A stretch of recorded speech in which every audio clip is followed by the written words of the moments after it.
सुप्रभात विद्यार्थियों, आज हम आपकी हिंदी की जो व्याकरण की पुस्तक है उसका प्रथम अध्याय भाषा, लिपि, व्याकरण तथा साहित्य इसको पढ़ेंगे और समझेंगे। सबसे पहले हम भाषा के बारे में जानेंगे। भाषा जो शब्द है वो भाष धातु से बना है और इसका अर्थ होता है बोलना। इसका अर्थ होता है बोलना। जैसे कक्षा में अध्यापिका आपके सामने कुछ बोलती है और आप उसको सुनते हैं और समझते हैं, ठीक है।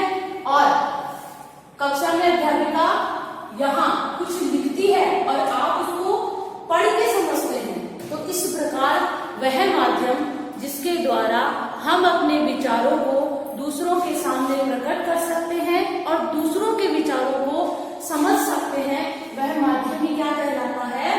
भाषा। वह माध्यम क्या कहलाता है? भाषा। जैसे मैंने कुछ बोला और आपने उसको सुना और समझा।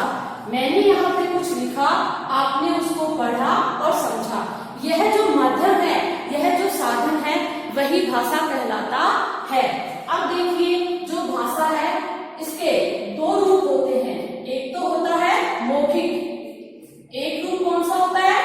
मौखिक, जिसे हम कहते हैं मौखिक भाषा। दूसरा होता है लिखित।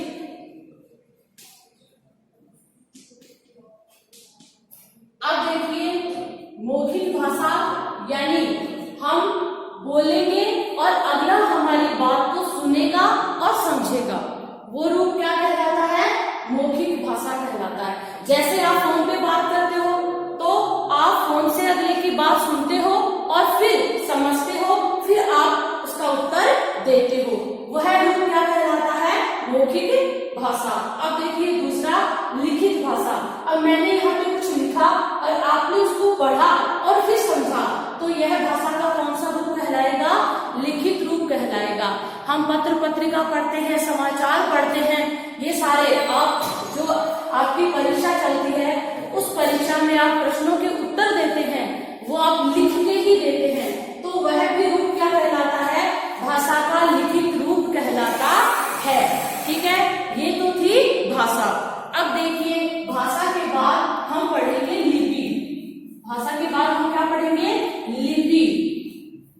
लिपि का अर्थ होता है लिखने का ढंग। हम जब किसी भी भाषा को लिखते हैं तो लिखने के लिए जिन चिन्हों की आवश्यकता होती है उसे हम लिपि कहते हैं।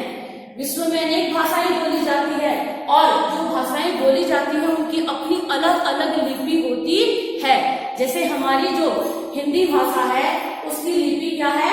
देवनागरी। उसको देवनागरी लिपि में ही लिखा जाता है। जैसे देखिए, मैंने यहाँ पे लिखा क। ये जो क है, ये मैं बोलूंगी क तो वो तो ध्वनि रूप होगा, सिर्फ उसको हम बोलेंगे, लेकिन उसको लिखने के लिए जिस चिन्ह की आवश्यकता होती है वह चिन्ह ही क्या कहलाता है? लिपि। उस चिन्ह को हम क्या कहते हैं? लिपि, ठीक है। तो भाषा के लिखने के ढंग को लिपि कहते हैं। अब देखिए, हमारी जो राजभाषा है वह हिंदी है और हिंदी को राजभाषा कब बनाया गया था? हिंदी को राजभाषा 14 सितंबर 1949 को बनाया गया था। 14 सितंबर सन 1949 को हिंदी को राजभाषा के रूप में हमारे संविधान में स्वीकार किया गया था। देखिए, दो चीजें होती है, एक तो होती है राजभाषा और एक होती है राष्ट्रभाषा। एक होती है राजभाषा और एक होती है राष्ट्रभाषा। राजभाषा का मतलब होता है, राज का अर्थ होता है सरकार, यानी सरकारी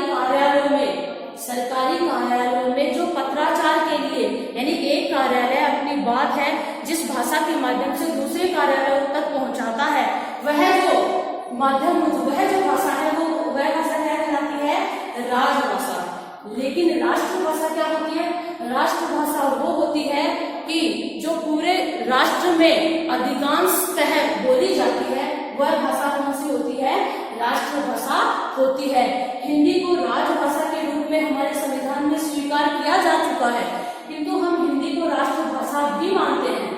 हम हिंदी को हमारी राष्ट्रभाषा भी मानते हैं और हमारे संविधान में अनुच्छेद 343 अनुच्छेद 343 के तहत हिंदी को राजभाषा और उसकी लिपि देवनागरी के रूप में स्वीकार किया गया है।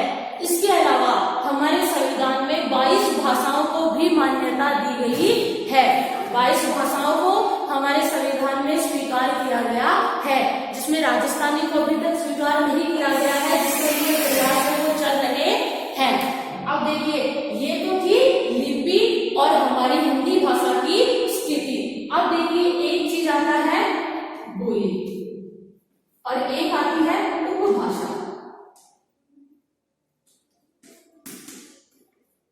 बोली का मतलब होता है भाषा का सीमित क्षेत्र, यानी भाषा जब किसी छोटे से क्षेत्र में बोली जाती है तब उसे हम बोली कहते हैं। जैसे राजस्थान है, राजस्थान की छोटी सी जगह है, सीकर जिला है राजस्थान का, तो उस सीकर जिले के छोटे से गांव में अगर कोई बोली बोली जाएगी तो वो बोली कहलाएगी, वो भाषा नहीं कहलाएगी, क्योंकि वो उस गांव से ही संबंधित होगी, उस क्षेत्र से ही संबंधित होगी।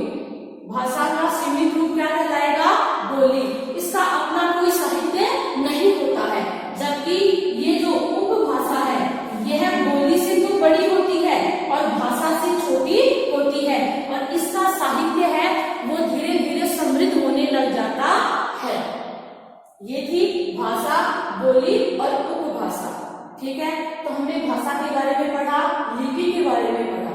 अब हम व्याकरण के बारे में पढ़ेंगे। देखिए, व्याकरण क्या है? वह शास्त्र जो हमें भाषा के शुद्ध रूप का ज्ञान कराता है। अगर हम व्याकरण के बारे में नहीं जानेंगे तो हमें यह पता नहीं चलेगा कि भाषा है वो शुद्ध है या नहीं है। भाषा के शुद्ध रूप का ज्ञान हमें व्याकरण ही कराता है। व्याकरण से हमें इसके शुद्ध ज्ञान का पता चलता है। अब देखिए, व्याकरण है वो कितने भागों में बटा हुआ है? व्याकरण के भाग होते हैं। सबसे पहले आता है वर्ण विचार। इसमें हम वर्णों के बारे में जानेंगे, वर्णों की स्थिति के बारे में जानेंगे, वर्णों के बारे में जानेंगे, वर्ण कितने हैं इनके बारे में जानेंगे। इसके बाद आएगा शब्द विचार। इसमें हम शब्दों के बारे में जानेंगे। ठीक है, अब उसके बाद आएगा वाक्य विचार। इसमें हम वाक्यों के बारे में जानेंगे। सबसे पहले वर्ण विचार, फिर शब्द विचार, फिर वाक्य विचार। एक होता है पद विचार।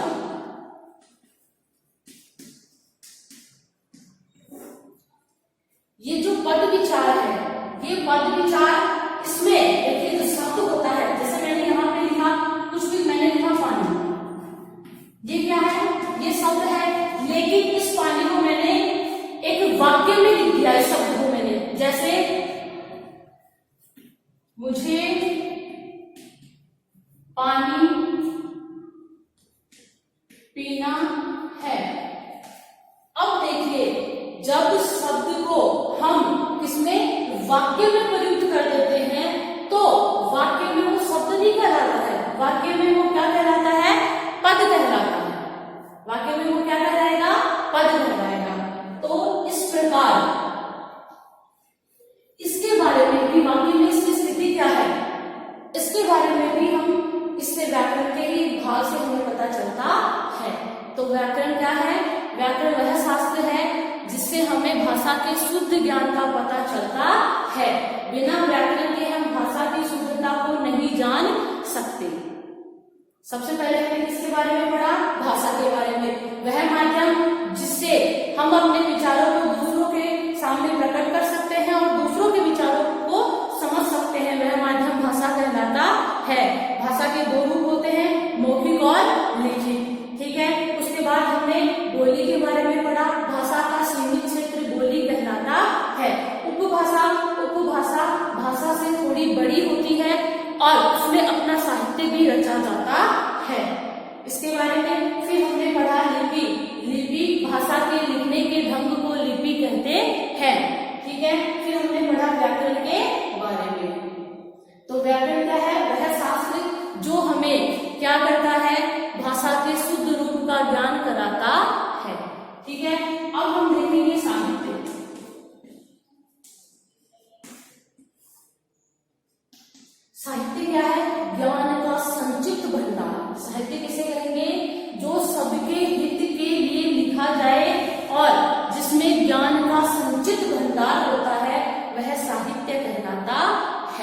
उसे हम क्या कहेंगे, उसे हम साहित्य कहेंगे। तो ठीक है, हमने पढ़ लिया पूरा चैप्टर। आपको अच्छे से चैप्टर को पढ़ना है, समझना है इसको, और जो प्रश्न उत्तर है आपने पीछे वाले वीडियो में मैंने इस चैप्टर के वर्कशीट के रूप में काम है वो भेज दिया है।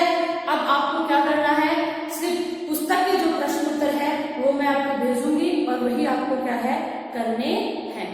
ठीक है।